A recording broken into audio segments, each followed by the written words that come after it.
Illinois. Illinois joined California and Nevada by banning cosmetics where animal testing is used. Governor J.B. Pritzker signed a law last summer that took effect yesterday, and supporters say this ban could save tens of thousands of animal lives every year. Caitlin Pearson joins us with that story tonight. Caitlin?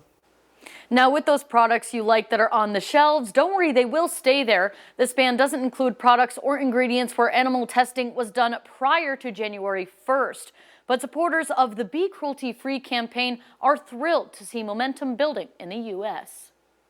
Senate Bill 241 made an amendment to the Illinois Food, Drug, and Cosmetic Act, stating it is unlawful for a manufacturer to import and sell cosmetic products tested on animals.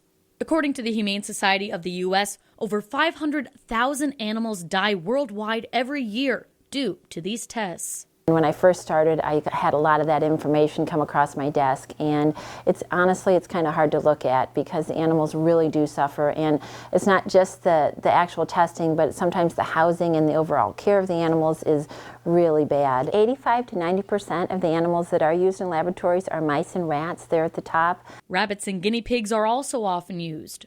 This law will only affect products that are newly put out there. So if it's going out on the shelf in 2020, it can't have been tested on animals. A violator could face an initial fine of $5,000 for the first day they're caught, an additional fine of $1,000 for each day after. These will be enforced by the state's attorney or municipal attorney of the county or city. The Humane Society says there are more than a dozen non-animal tests that hundreds of companies already use. A lot of the alternative testing methods are cheaper and they're proven to be more effective in the long run. With more than 30 countries already banning animal testing, Kitty Yanko hopes this motivates other states to step up. The goal here is to prevent suffering for the animals, so when we know there are other options, we want to go ahead and say, yes, let's do this. And so we're really excited to see this law come into existence in 2020.